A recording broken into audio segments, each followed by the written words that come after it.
بیٹا آج شام تک کا مہمان ہے، اس کا کوئی علاج نہیں۔ ڈاکٹر کی یہ الفاظ سن کر مولانا رو پڑے اور اپنے بیٹے کو گھر لے آئے۔ گھر پہنچے ہی تھے کہ دروازے پر دستک ہوئی۔ مولانا دروازے پر گئے، باہر ایک بوڑھے شخص کو کھڑے پایا۔ حضرت نے سلام و دعا کے بعد پوچھا، بابا جی خیریت سے آئے ہو؟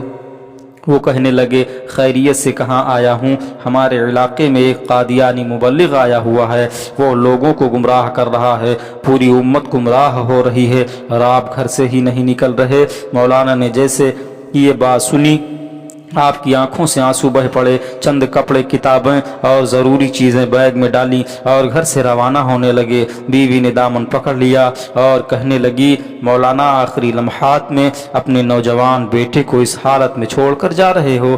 مولانا نے آسمان کی طرف نظریں اٹھائیں اور کوئی جواب نہ دیا۔ جاں بلب بیٹے نے کہا، ابا جان میں آج کا مہمان ہوں، چند لمحے تو میرا انتظار کر لیجئے، میری روح نکل رہی ہے، مجھے اس حال میں چھوڑ کر جا رہے ہو؟ مولانا نے اپنے نوجوان بیٹے کو بوسہ دیا، رونے لگے اور فرمایا، اے بیٹے بات یہ ہے کہ میں محمد صلی اللہ علیہ وسلم کے دین کی خاطر جا رہا ہوں، کل قیامت کے دن حوض کوثر پر ہماری تمہاری ملاقات ہو جائے گی۔ یہ فرمایا اور گھر سے روانہ ہو گئے۔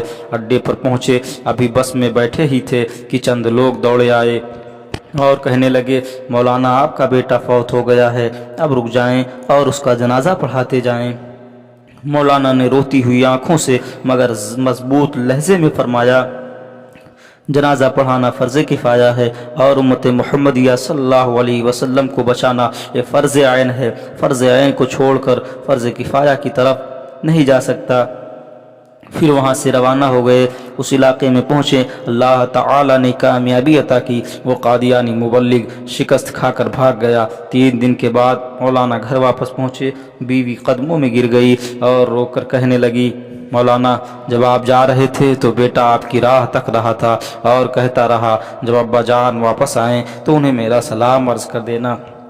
مولانا نے جب یہ سنا تو فوراً اپنے بیٹی کی قبر پر گئے اور دعا مانگنے لگے، اے اللہ ختم نبوت کے وسیلے سے میرے بیٹے کی قبر کو جنت کا باغ بنا دے۔ مولانا دعا مانگ کر گھر واپس آئے تو رات بیٹے کو خواب میں دیکھا۔ بیٹے نے کہا، ابا جان رب محمد مصطفیٰ صلی اللہ علیہ وسلم کی قسم، ختم نبوت کے وسیلے سے اللہ تعالی نے میری قبر کو جنت کا باغ بنا دیا ہے۔ ختم نبوت کے اس مجاہد کو دنیا حضرت مولانا غلام غوث ہزاروی رحمۃ اللہ علیہ کے نام سے جانتی ہے۔ کسی نے کیا ہی خوب کہا ہے کہ محمد سے وفا تو نے تو ہم تیرے ہیں، کہ محمد سے وفا تو نے تو ہم تیرے ہیں، یہ جہاں چیز ہے کیا لوح و قلم تیرے ہیں۔